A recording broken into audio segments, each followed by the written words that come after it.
I wasn't around for it, but it kind of reminds you of the story. Harvey Haddock's thrown 12 perfect innings back in 1959, and the Buccos lose that game. Now they're on the winning end of it. This one doesn't mean too much, Ron, in the grand scheme of things when you're looking at the record, but I think it means a lot in the clubhouse, and that the feeling for the players moving ahead this season. You know, I don't know what the goals are right now for this team. Maybe finish over 500, but I think a postseason goal like we just talked about is completely out of the mix. All right, let's go out to the phone lines, and we got Dan in North Hills. Right. How you doing, Dan? Good. How you guys doing? Good. Thanks for calling.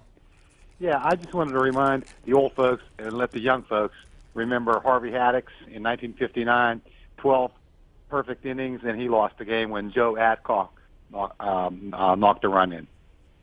Thanks. I think Rich just mentioned talking about that. Yep. And I'm a younger guy. Yeah.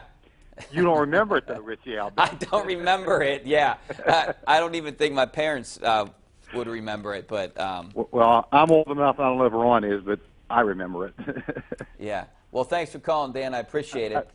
It's amazing when you hear stories like this, Ron, when you do something amazing and you lose the game. Right. You know, I don't even know what you can equate this to. It kind of reminded me tonight of, you know, the Cordova-Rincon no-hitter against the Astros when the Pirates Rincon went 9 innings of a no-hitter, and Rincon pitched the 10th, and then Mark Smith hit the home run in the 10th to win it. And that was back in '97 when they were kind of out of it, right? the freak show Pirates. Yeah. Well, that was in July, and they actually were very much in it at that point.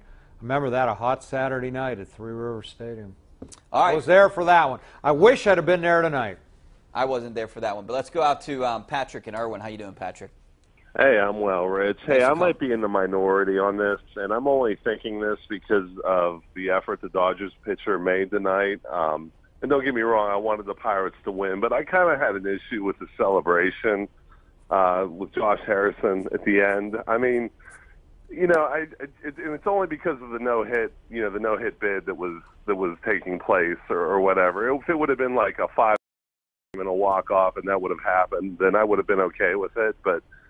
You know, I think you said you're in the minority here, and you're absolutely in the minority. There was nothing wrong with what Josh Harrison did, what his teammates did. They just won a great game against the best team in baseball. Wait, hold on a second, Patrick. Before you ask a question, I mean, I think that's ridiculous myself. I mean, he did say Harrison said, "Hey, you don't hit the Pirates." I mean, what are they supposed to do? They jump around. They're kids. That's what they do. I think it's one of the most ridiculous things I've ever heard a caller say on this show. Patrick, and that takes a lot. That takes a lot. I'm going to give you time to hear your second part. How can you say it was out of line?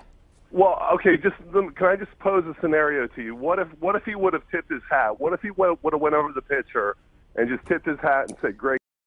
Yeah, you're excited. They may tell him that tomorrow. You know, they're not thinking about that in that moment. You know what? I mean, maybe tomorrow he'll walk over and talk to Rich Hill. And I mean, I think these guys are professionals. I don't think Rich Hill expected him to, like, mute his response to this home run. I don't believe that. Yeah, Patrick, I have no problem with that at all, and I think he would have done the same thing if it was 5-5. They all get bathed with the Gatorade stuff, oh man, I'd be jumping around if I make a 4-foot putt on 18 to win a match. So this is bigger than that. So I think you just beat a team that's 54 games over 500. And it's an exciting moment for Josh Harrison. I don't take anything away from what he did. No, do I. At all. All right, let's go out to we're gonna go out to Rick. What's up, Rick? Homer City. What's up? Yeah, I'm talking about Haddock's no-hitter, too, also. I listened to the game when I was in 3rd grade with my dad. And in the May, I think I still had school. He kept telling me to go to sleep, and I said, no, we've got to listen to the game. We'll listen to the entire game. And as I was watching this one tonight, I saw so many similarities because Hill and Haddock both start with an H. They're both left-handers and a visiting team. Lou Burdette pitched that game that night and scattered 12 hits, and you had Trevor Williams out there scattering all these hits. Yeah, 7 hits. In the 9th inning, which was the 12th inning in the Haddock's no-hitter, the first batter was Felix Mantilla, and he got on an error by the 3rd baseman, Don Hoaxson. And the next batter was Eddie Matthews back at that time, and he was a guy that hit over 500 home runs, but he bunted and sacrificed Mantilla to second base. Tonight, Stewart sacrificed him up. similarities kind of end right there on that. But both ball games were won by someone on the home team with the ball out of the park. The only thing that happened back then was Aaron was intentionally walked, and then Adcock passed the ball him. It out, didn't count as a Aaron home run. Aaron didn't touch second base, and Adcock passed him up, so he was credited for a double. Ended up 1-0 instead of 3-0. But well, Rick, you know what? You have a great memory. It's a good story. I can't believe you were listening to it. Yeah. What a fun night tonight was. It really was. All right, back out to the phone lines. Let's go out to Ken in Clearfield. How you doing, Ken? Yeah, guys. How you doing tonight? Good. Thanks for calling. Hey, I just wanted to make a comment. Tonight's game, a walk-off home run was the first time that's ever happened in Major League Baseball to break up a no-hitter. I'd like your response to that. That's a fact. Thank you. I'll take your word for it. I don't know that. Yeah, I don't know. It was great to have it happen if it's true, but I'm not surprised, I guess. I just liked hearing you say that Patrick's comment was the worst ever on this show. No, I said one of the worst. One of the worst ever. Which is a mouthful, really. Yeah. Really. All right. I mean, I don't know how you begrudge anybody for celebrating that win. I just don't get it.